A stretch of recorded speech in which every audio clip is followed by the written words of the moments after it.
Welcome, everybody. I am super excited to be joined by Professor Philip Hughes, who was a senior research officer with the Christian Research Association from its foundation in 1985 until 2016. Philip has been appointed as an approved researcher. Philip has postgraduate degrees in philosophy, theology, and education, has undertaken many empirical studies in the areas of religion, values, and personal and communal well-being. Philip is an honorary research fellow with the University of Divinity. He is particularly interested in the relationship between Christianity and culture, aren't we all? And has done studies of youth, rural, and immigrant cultures in Australia. Philip's written many books on religious faith in Australia, on ministry, and on religious education. So welcome, Philip. Fantastic that you're able to join us. Thank you, Matt. Good to be with you. Fantastic. So Philip and I actually met a number of years ago. A couple of people said to me, you really need to go and meet Philip Hughes and have a conversation. And it was one of those things that, just didn't happen. And then I went out and did the reflection time at Philip's local church one Sunday morning. And we made that connection that way. And I said, Philip, we need to go for coffee. We had a coffee and it was such a stimulating conversation. And Philip's got some wonderful insights and things to say that can inform our ministerial practice and the way that we live out our Christian faith. And when I say ministerial practice, I don't just mean ordained people. Let's be clear about that.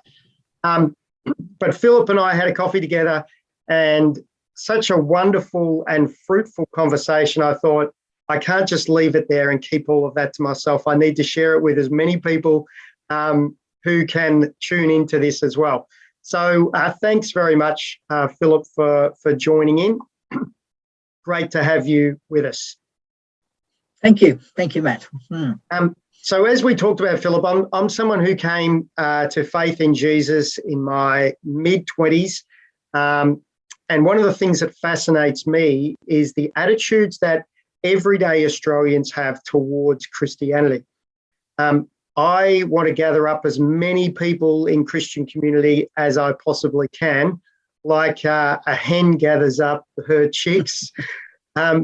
So I'm always curious about how do you do this most effectively? And after we met, you sent me your article, The Future of Faith Communities in Australia. And within that, you list the relevant trends that have been identified by scholars as important to the future of faith communities.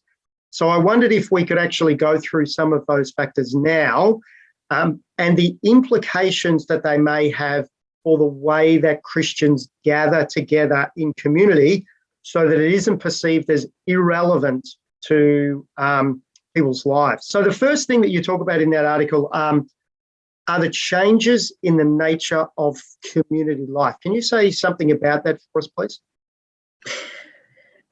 I've been sort of tracking changes over a long period of time now. And in fact, of course, the changes began quite a long time before I was involved in research. It was back in the 60s and 70s that we moved in significant ways out of local community life. And that happened for a number of reasons. I mean, we certainly increased in that period of time our mobility. It was in the 60s that families often had a second car, and it was possible then to drive to do shopping, and it was possible to drive for entertainment. And so a whole lot of things didn't have to happen in the local community as had happened in the past. Our churches, most of our churches in the Uniting Church in particular, were built around local communities and served people who basically were in walking distance of the church originally. I've also been a minister of 3 churches, so which is an additional thing that Matt hasn't mentioned up to this point. But certainly, all of those churches were built for their local communities, and people came to them firstly by walking, and as people then moved into their cars, so regional shopping centres were built, but also churches became more regional. And we found that quite a number of people who may move away from a church would still come back to it, even if they had to travel 5 or 10 kilometres to do so. Yeah, that wasn't too hard on a Sunday morning. But it also meant that there was no obvious church to go to when you moved into a particular neighbourhood. And so the whole idea of shopping around churches really began to take off in the 70s and thereafter, as people became much more mobile. So some of this is a function of the technological advances that had occurred, yes, which changes lifestyles. And this is one of the things we need to recognise, that technology and advancements in people's understandings and making mass-produced kind of items actually shapes and changes our behaviours. That's right. And I think in the last 2 or 3 years, most of us have learned to use Zoom and things like that. And as a result of that, it's we can have meetings which gather people from around the world. And many of us are doing that. And so our sense of community has changed dramatically from what it was just 50 years ago. So proximity, what you're saying, proximity doesn't actually play anywhere near as big a role in the formation of relationships. No, it doesn't.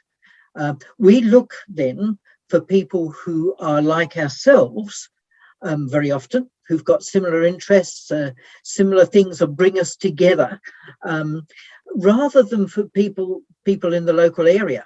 And in fact, our neighbours often become, to some extent, irrelevant to us as far as community goes. What's far more important is the people who share our common interests, who may live on the other side of the world. And the thing that's so interesting about that, and you kind of allude to this within the article, that it can be so niche now. Like, yes, it can be so niche. Another example of exactly this, which proves the niche point, if you like, is that sport has changed. So the local area used to have its cricket club and its footy club, and that was the netball, of course, and so on. And so you would get to know the local people through those local clubs, and that would be part of your community, an extended part of your community. And there'd be a lot of overlaps between those people and people who went to church, for example, and people who you met down the shops and so on. So you'd be meeting the same people in a range of contexts. Now with sport, I mean, you can have some very highly specific sports that you will do with 1 or 2 people who may come from very different parts of Australia, but who combine at a particular place to do them. And the sorts of things that we're engaging in is far more diverse than it ever was. Yeah, that's right. I mean, there's such diversity that you don't actually come together in community in the same way that we used to. I mean, I grew up in a small country town, right? So it's it's a massive shift for me, because I grew up in a small country town where there was about 1,200 people and everybody knew everybody. I went to school. I knew every child, like I knew every one of my peer by name. And then we would leave school, walk down the street to the local football oval. Kind of almost all of the boys within our grade would just en masse walk down to the football oval, and we'd go to football training together, because there was no other option, right? You played football or you stayed home. Yes. That was it. That's right. Yes, I've sort of calculated that we may well sort of engage with 10 or 12 quite different communities within a day. So, you know, the community who happens to use the train that we might use to go into the office, the community of colleagues that meets at the office, the community and perhaps a variety of communities of clients that we might be serving, the communities of people who happen to go to the gym, and so it goes on and on. And so we have all these disparate communities rather than one. And so the church becomes a disparate community rather than serving the local community in our cities. But in the small towns, it's different. So, and still different. So within a small town, a church can serve the local community rather than becoming a community in its own right. And what are the implications for the fact that we belong to so many different communities? What are the implications for relationships that you see, or the research is suggesting kind of plays out? Well, certainly part of what it means, I think, is that we don't naturally have a group around us who share our values, who share our religious orientations, and we don't necessarily have good ways to connect with those people. If we want to invite other people to our church, if they live 30 kilometres away, that's not going to be easy. On the other hand, the good friend, that's where our good friends may live. And the people down the street who we perhaps in the past might have invited along, we don't really know. And so it becomes much more difficult, in fact, to engage people in the local community, to invite them into what we do. So does this mean, is one of the implications or the challenges moving forward about how we do Christian community in less of a kind of less grounded in this concept of place and proximity? Do you think that's going to be one of the things that actually plays out with all of this? Well, yes, certainly. And certainly one of the things that's happened already with churches is that a lot of the churches that have sprung up in the last few years, last 20, 30 years, have been churches built to actually serve a much wider community. They've been regional churches, and that's the way the Pentecostals have tended to work. So you don't necessarily try and plant a church in every local community for that locality. You plant a church and hope to grow it into a regional sort of church. And people drive. And one of the things that every church needs to have these days is a good car park. But then part of it becomes that a church becomes known because of its niche sort of programs, and because of its difference. So we actually need to sort of be building a sense of difference in our churches, which is not necessarily tied to our locality, in order to engage perhaps people with who might be interested in that. So you might have a church that sort of gathers around a particular sort of type of music, or that gathers around theatre or art or something like that, for which it becomes known and which it attracts people. So what you're talking about really there is kind of the fresh expressions movement, that, you gather around people's interests rather than gathering around proximity, because local and proximity don't necessarily work or function in the same way as they used to. Yes, that's right. Fantastic. Yes. Great insight. Now, we've only ticked off one of the 6 things, so we might be here a while. So the second thing that you talk about, after you talk about the changes in the nature of community life, you talk about the consumer approach to life, and this is fascinating because we all do this, right? You know, whether you're Christian or you belong to a church or not, you're doing this yourself. Yes, yes. So we're almost born, as it were. We're certainly grow up. Our children grow up with consumeristic assumptions, and those assumptions about, well, you pay a certain amount and you get a certain experiences, or you get certain products or whatever, and there's that expectation. There's the expectation that you will. You can buy what you want to, and thus, even in terms of people's sense of spirituality and meaning, this sense of okay, if I'm feeling down, I can buy my way out of it. I can go and get some counselling. I can go and have a holiday. I can purchase something that will sort of give me a bit of a lift. Lift my mood. And yeah. Yes, that's right. And I mean, it comes into the sort of the way in which people approach sort of communities. They expect to get something out of the communities in which they engage. Now, that may not be financial at all, but on the other hand, there's this sense that that's right through all of our thinking now, that okay, we expect to get something for ourselves, even though we may need to give something as well. And so churches have got to measure up if people are going to stay around, because there's certainly a lot of alternatives if people want to go elsewhere. And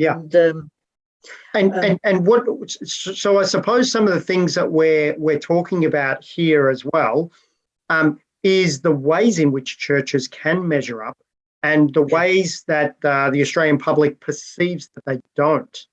I mean, you know, I sent out an email questionnaire to the people who are on my email list, and I asked the question, you know, are you likely to invite, or something like that, are you likely to invite your friends and family to our church service? And lots of the people actually responded with the answer, no, I wouldn't. And I wouldn't because it's kind of boring. So, you know, if our own people are saying that, we're in trouble. So we need to make some serious adjustments if that's the case. Yes, that's right. That's right. I mean, I think it's always been the case that churches have been a place of some theatre. They've been a place of music. They've been a place of action. But many of our churches have just maintained styles that go back to in history that really don't attract sort of many people today. And I mean, I must admit, I personally sort of love a good pipe organ, but I recognise that that's not everyone's taste, and not everyone's going to go to a church for a good pipe organ, and you don't get many good pipe organists these days. Right? Well, the thing that I always point out to a lot of people around the whole question of organs in church and so forth is that if you go and turn on your radio, you know, lots of young people don't even turn on their radios anymore, but, you know, if you turned on your radio and you flick through the dial, right, you're not going to find any organ music on there because there aren't enough people who are listening to it.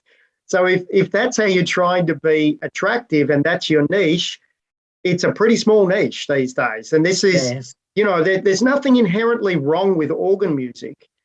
The issue is that if that's what's happening within the majority of churches, you know, we're fighting over a very, very niche audience now. Yeah.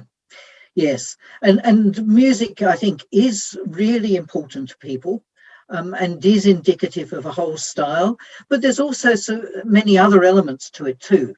And certainly some research that one of my students did quite recently was looking at people who'd moved out of Pentecostal churches, dropped out of Pentecostal churches, and it was the style of preaching, it was the authoritarianism, it was the fact that there was no sense of dialogue that was really putting a lot of people off. And again, our styles of preaching don't occur anywhere else in society these days. Perhaps the nearest we get is the press club, but even that, you've got questions afterwards. You got questions after debate. You post something on YouTube, like this is going to go up on YouTube, right? People have the opportunity and the possibility of making a comment to say, you know what, Matt, you're completely wrong. You got no idea, but that opportunity is there. So yes, you're right. The other thing that's interesting about the whole idea of people leaving churches where it's authoritative, in terms of the delivery of the content, is that within the broader society, everybody's opinion, everybody's experience is equally valid. So, it kind of grates against the values that people have within the broader community. Yes, exactly. And that's a real issue. And certainly what was commented by these younger people, people mostly between 25 and 35 in this research, who dropped out of churches, was this the lack of willingness to accept diversity, and diversity in values and in lifestyle, and to recognise that sense that it's wrong to harm others, but when it's just a matter of personal lifestyle, we should be accepting that diversity. And that's deeply embedded now in Australian culture, most aspects of Australian culture. Yes. But it's not always displayed in our churches. So actually that takes us on to the third point, really, that you say in the article, that the third point that we, need to understand in terms of the trends that are occurring is people are making sense of life in new ways. And the second point that you make within that kind of argument is that the values that are taught within religion are not necessarily the values that people within the wider society hold on to, and that's one of them. Did you want to say more about some of the other ones that? Yes, there was I think a very significant book that came out last year that was looking at the decline of religious faith across the globe, and it was built around surveys that have been done in many, many countries around the globe. And the author of it has been writing about values and so on all his life, and this was his final book. And he argues in it that one of the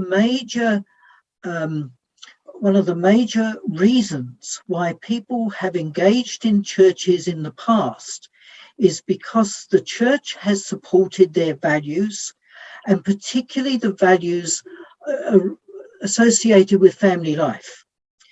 And it actually supported the whole idea that women, of gendered sort of involvement, that women should have the responsibility and should focus on bearing children and caring and bringing up children, and that men should be the providers for the household. Yeah, that's going to go over well in 2022. That's going to go over well. That's right. And it's, in fact, he argues that in most countries around the world, we're actually seeing a decline in religion now. The only exceptions to it are in the post-communist countries, so Russia and China and a few others, where there's a need for communism has basically fallen over, and people are trying to fill the gap, as it were. but in almost every other country, including Islamic countries, and including many other countries around the world, there are signs of this decline in religion. And he argues that this change in values, so the values which really matter to people today, the fundamental value is that we find fulfillment as individuals. And it's not a matter of fulfilling particular roles, gendered roles, as such.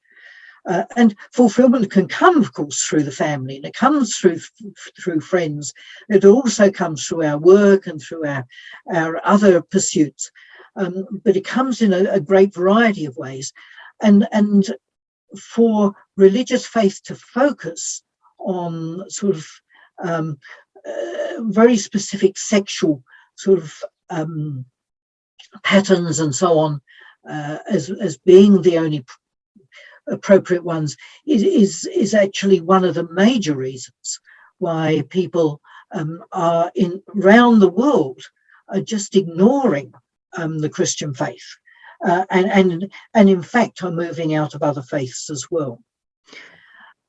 So can you say something as well around not inherently believing in God, like because that's a movement that's occurred obviously throughout the Western world, but you've got some statistics, some research, I think, about what's happened specifically in Australia. Yes, so certainly alongside of that has come a whole range of changes in the ways in which people see the world around them.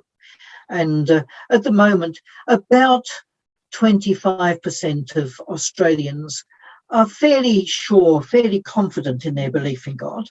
There's another 25% who are uncertain, but they think there could be a God there. There's about another 25% who, these are very round figures, but about another 25% who thinks there's some sort of higher power, but wouldn't want to call that higher power or that sense of transcendence God. And then there's about 25% who dismiss the idea of God at all. And either we can't know and never will, or else we definitely don't believe there's a God. Now, we had something of this in the last census that's sort of just come out. And of course, we're getting close to 40% of the population saying that they're no religion. That's quite a lot of those people who actually think that there is something in spirituality. And some of them actually do think that there's a God.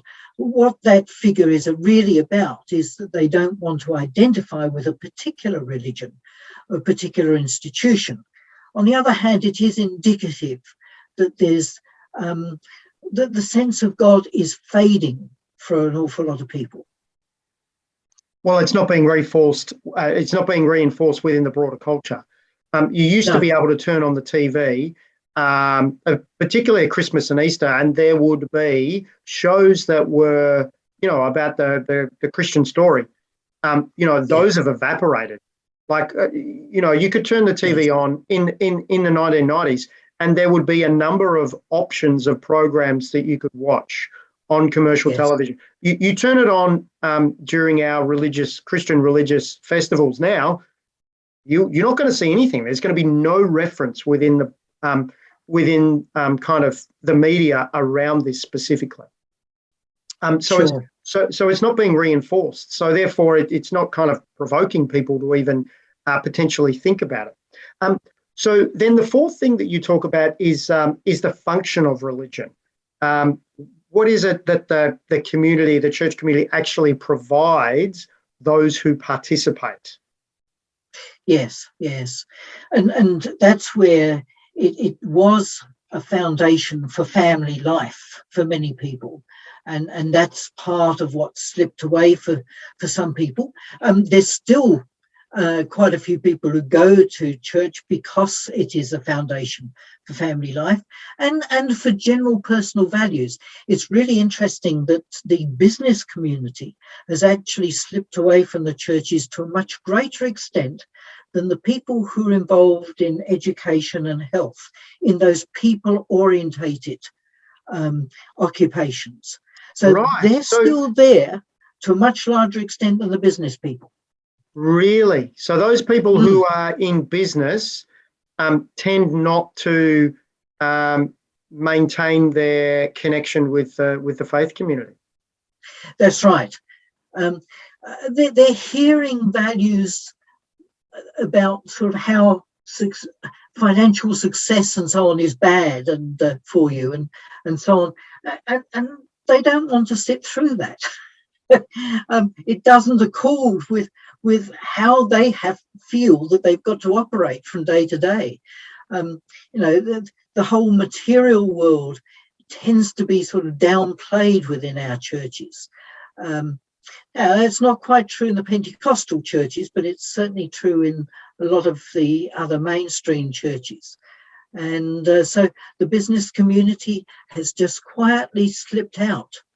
And whereas they used to be there, and it's interesting, some of the older people will still remember that who were business people are still around because the churches supported honesty in business and supported that sort of fairness and so on that through society and that was good for business.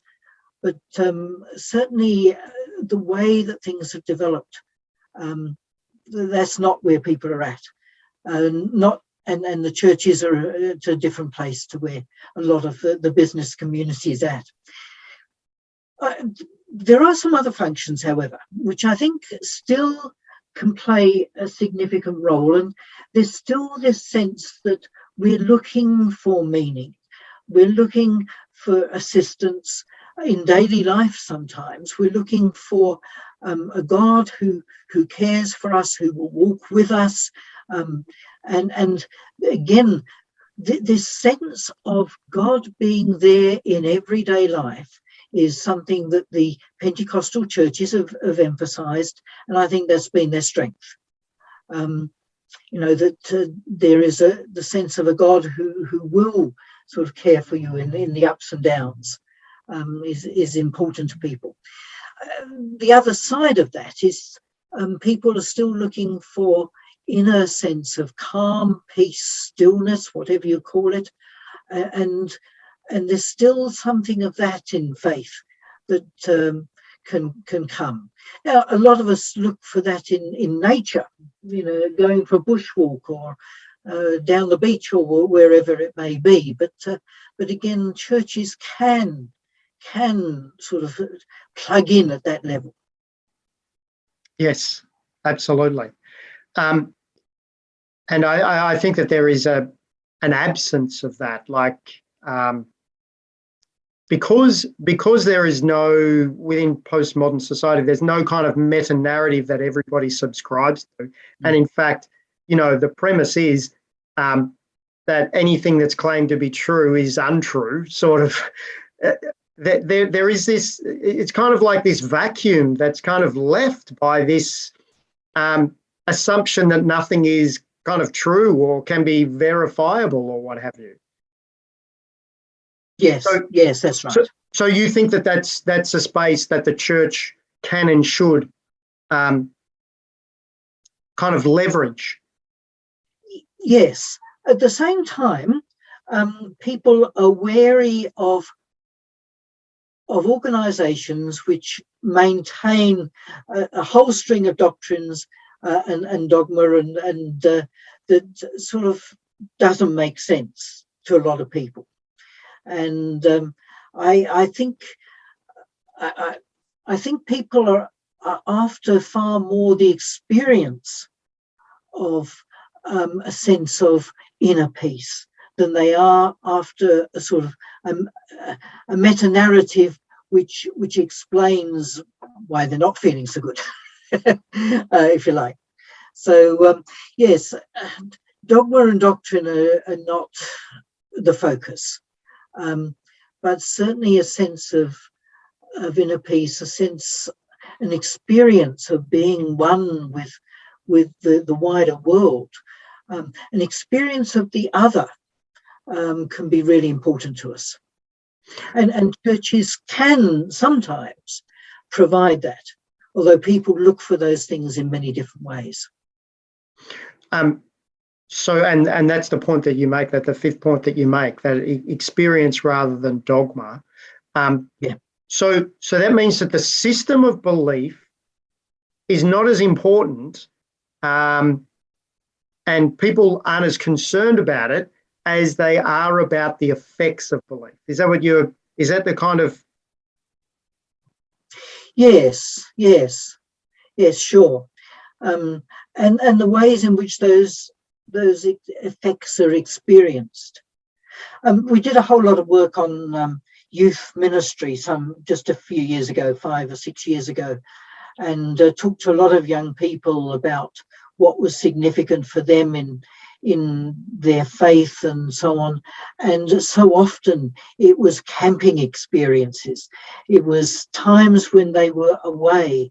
It's times when sort of the busyness of life is taken away from us, and all the distractions are no longer there, and we can focus on sort of experiences that are really important to us. And I think there are people for whom church on a Sunday can do that.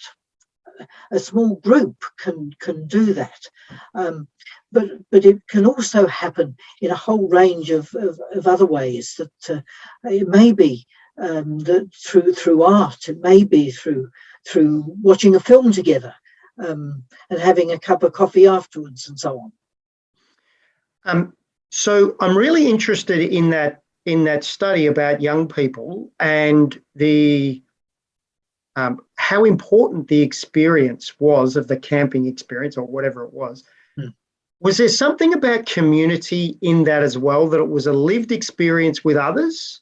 Was community one of the aspects? Yes, it was. And being able to share it with others, and identify it and name it with others, and then continue to have a history of that group as a group that shared it. So this is not dissimilar. This is not dissimilar from men, and I suppose these days women as well. Although what I'm talking about is people who play AFL football, or they play in a sporting team, and they reach the pinnacle of winning a grand final, and they come back and celebrate every 5 years together, or whatever it was. And they have this, and when people talk about that, having that experience, they come back together after 5 years or whatever it is. They talk about how fantastic it is that they had this shared lived experience. And only they were the ones who kind of had it. So, yes, there's something really profoundly powerful around that. And one of the things that I find so interesting within church circles is you're exactly right. Like, I know of a camp that happens every year in winter, summer's camp, down on the Mornington Peninsula in Melbourne.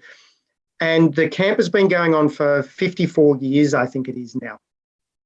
But kind of each generation who went as leaders to those camps, like most of them went as kids, as participants, and then they continued on as leaders. Those people are tight. Like, they have this shared experience together, and they still go, like some of the groups, they've now got kids of their own. They go away camping in that same group because they have that shared experience. Yes. So, I wonder if we've lost so much in that those things tend to happen less frequently now within churches. Yes. Yes, that's certainly the case. It's certainly the case. Yes. And this does happen. It does happen still. It does sometimes. Happen, but I don't think as often. Yeah, exactly. Just give you another example. I've done quite a bit of work with Catholic young people, and I met with a group of Catholic young people who'd been off to World Youth Day together, and everything about the World Youth Day sort of collapsed, one thing after another, and the venues were booked out and they couldn't get into things. And it happened that a group of them gathered in a park, and one of the bishops actually came over and he talked with them in the park, and that became a profound experience for them. And I had all these young people talking about that specific experience. They came back as a community that had shared that experience. And they went back to the parishes and they said, we don't fit in here. It didn't accord with that experience at all. And so, but they began to have regular gatherings of this little group of people. They'd been at school together, but then they left school and they were still meeting from time to time, and in some ways trying to recapture just a little bit of that history and that experience. So that still happens. The part of the problem is, however, that our churches don't necessarily don't provide that sense of community that fits with those hilltop experiences that people can have. Yes, indeed. And that leads us into, because this is part of your sixth point and final point, around the patterns of socialisation. Sure. Yes. And certainly the most important impact on our lives is the processes of socialisation that occur. And it's been the case that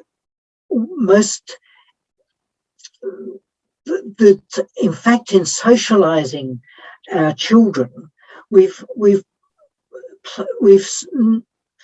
helped to socialize them into the values, but there hasn't been necessarily the context of the whole community, which socializes them into the whole in a sort of structure of the church, an institution of the church. Now, one of the sort of issues in that we really haven't touched on at any depth is the fact that people have moved away from static institutions. So we socialize people into our basic values, but we don't necessarily socialize them into our community structures in the same way as we did. And in fact, our institutions have weakened over the time, and people are not looking for static institutions that are all encompassing for us. We tend to move from one group to another for particular purposes and so on, as we feel the need for those. I'm a member of a movie makers group, and that movie makers group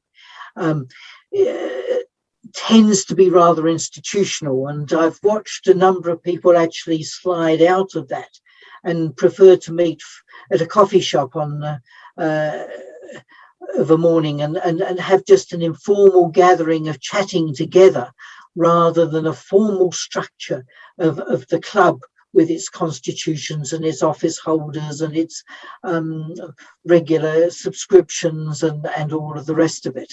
So it's people are seeking different ways of engaging with each other, as well as engaging with the nature of faith. And I think that in fact people will engage looking for spirituality and looking to nurture themselves in a great variety of ways, rather than through formal institutionalized structures in the future.